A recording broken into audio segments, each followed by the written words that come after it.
Le Père-Lachaise est le plus connu et le plus vaste des 20 cimetières parisiens. Le visiter n'est pas une démarche incongrue comme on pourrait le croire, au contraire, c'est la découverte d'un immense et pittoresque jardin d'une superficie de 44 hectares avec des allées romantiques et une végétation abondante de 5300 arbres.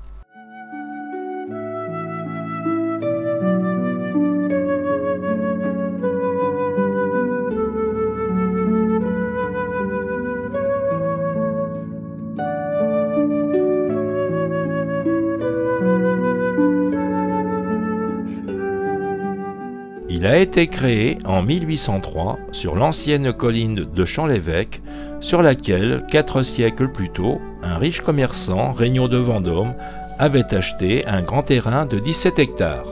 Il y fit construire une somptueuse maison de campagne surnommée Folie Regnault.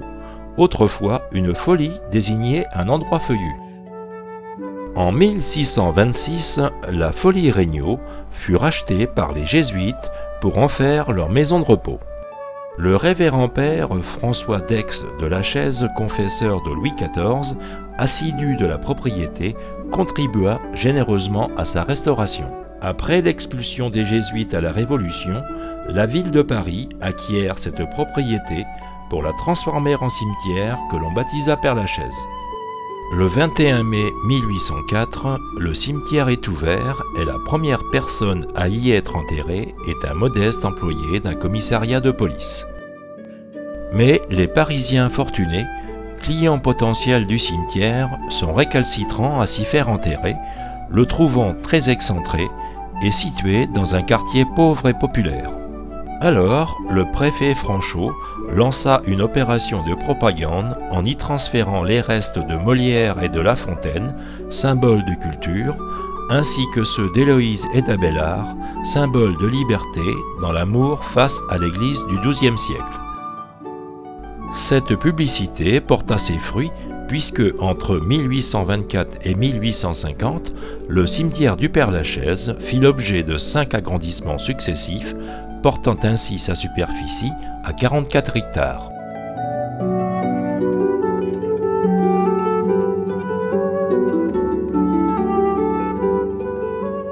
Aujourd'hui, il totalise 70 000 concessions et plus d'1 million de défunts, chrétiens, juifs, musulmans, bouddhistes ou athées, célèbres ou anonymes, y reposent.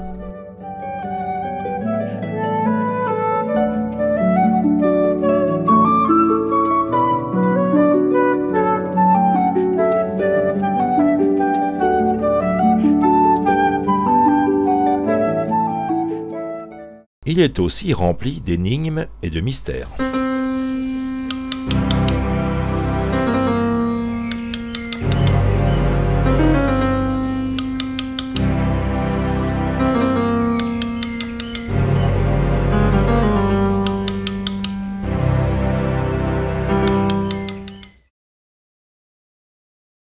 On se rend au cimetière du Père-Lachaise tout autant pour admirer l'art statuaire français du XIXe siècle que pour évoquer les êtres illustres inhumés dans cette immense nécropole et que l'on rencontre au hasard des allées.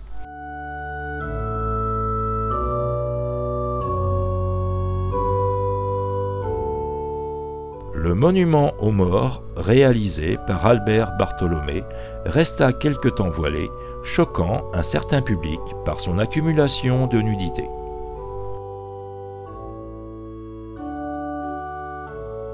Le crématorium de style néo-byzantin construit en 1887. Le tombeau de Murat, roi de Naples, beau-frère de Napoléon, et celui de Gouvion-Saint-Cyr, maréchal d'Empire. Le monument de Adolphe Thiers, ministre de Louis-Philippe, qui écrasa l'insurrection de la Commune en 1871. 147 communards furent fusillés sur ses ordres devant le mur des fédérés.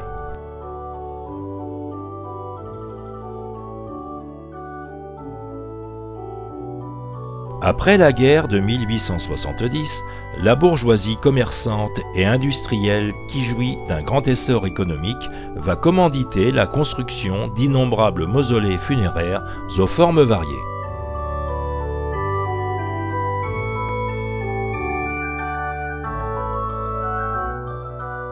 Le nom de la famille est généralement écrit en grosses lettres au-dessus de la porte, comme sur les sépultures de la famille Meunier, chocolatier, et Potin, roi des épiciers. S'élevèrent aussi des petites chapelles familiales occupant des allées entières, de style néo-gothique, avec des vitraux magnifiques qui disparaissent à une allure vertigineuse, volés ou détruits par des vandales sans scrupules.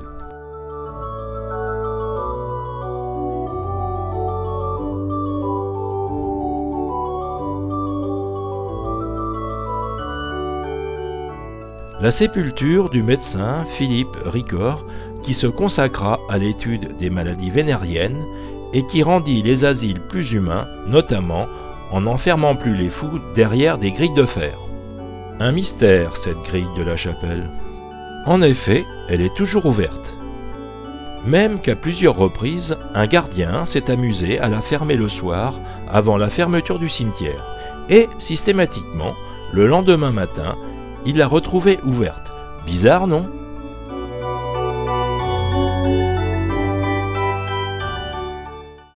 La tombe du grand architecte Alexandre Brognard, concepteur du cimetière du Père-Lachaise.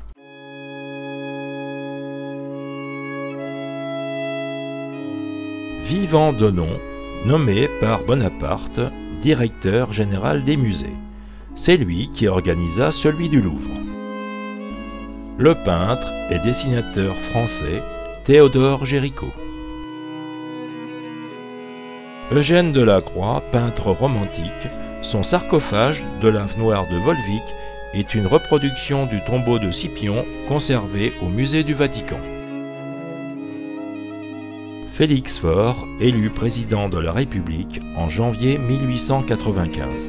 Il mourut subitement le 16 février 1899 à l'Élysée, dans des circonstances qui effrayèrent la chronique galante parisienne.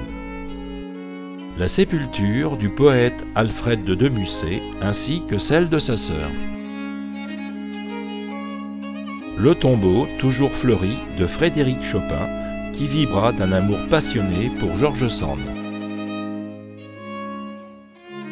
La tombe de Champollion surmontée d'une obélisque comme il se doit puisque c'est lui qui déchiffra les hiéroglyphes. Honoré de Balzac, auteur français du début du XIXe siècle, qui décrivit merveilleusement les passions humaines. La tombe de Parmentier, pharmacien et agronome, qui lors de la famine de 1785 fit connaître aux Français la culture de la pomme de terre. Certaines années, un anonyme vient en planter autour de sa tombe. Le tombeau de Sidonie Gabriel, plus connu sous le nom de Colette. Il n'est pas rare qu'un chat se repose sur sa tombe. D'ailleurs, beaucoup de chats squattent le cimetière, et des âmes charitables viennent régulièrement leur apporter de la nourriture.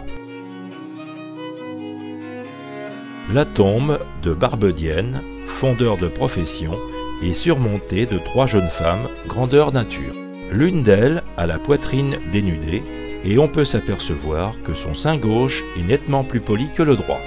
Certains messieurs coquins s'attardent à y poser la paume de leurs mains. Oh, pas de pouvoir surnaturel à ce geste, simplement pour le plaisir. L'artiste peintre Dubuffet.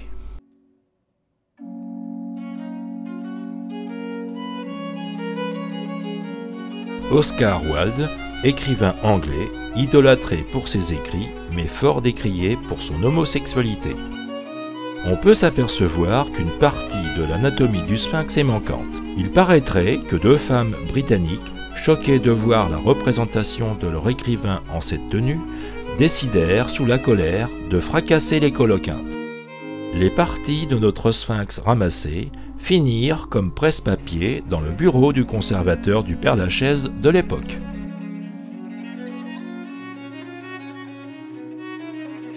l'éditeur de presse féminine Sino Del Duca. Les sépultures de James de Rothschild, banquier juif allemand, des Singer qui perfectionnèrent la machine à coudre inventée par Timonier, et de la grande tragédienne Rachel. Le tombeau dolmen d'Allan Kardec, fondateur de la philosophie spirit, devant lequel ses adeptes viennent lui demander son aide. Sa tombe est la plus fleurie du Père-Lachaise. La sépulture de Victor Noir, jeune journaliste tué à 22 ans lors d'un duel par le prince Pierre Bonaparte, cousin de Napoléon III. Sa tombe fait aussi l'objet d'un étrange rituel. Des jeunes filles et des femmes en mal d'amour viennent effleurer une certaine protubérance du gisant. Celles qui ont vu leurs vœux exaucés ne manquent pas de fleurir la tombe du séduisant journaliste. La division du Parti communiste français où sont enterrés les personnages ayant dirigé le parti. Les monuments consacrés à la déportation.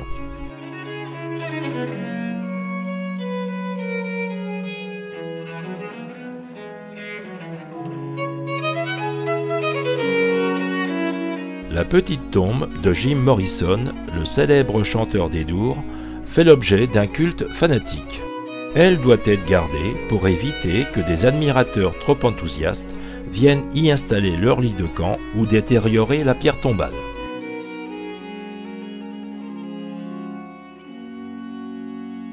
La tombe de l'humoriste Pierre Desproges et celle du musicien Michel Petrucciani.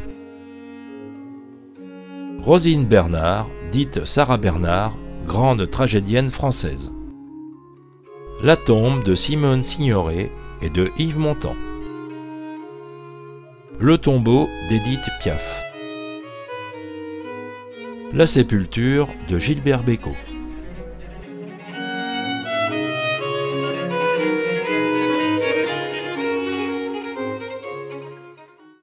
On se rend compte qu'au fil du temps, le cimetière du Père-Lachaise est devenu un véritable musée de plein air, ainsi qu'un jardin panthéon.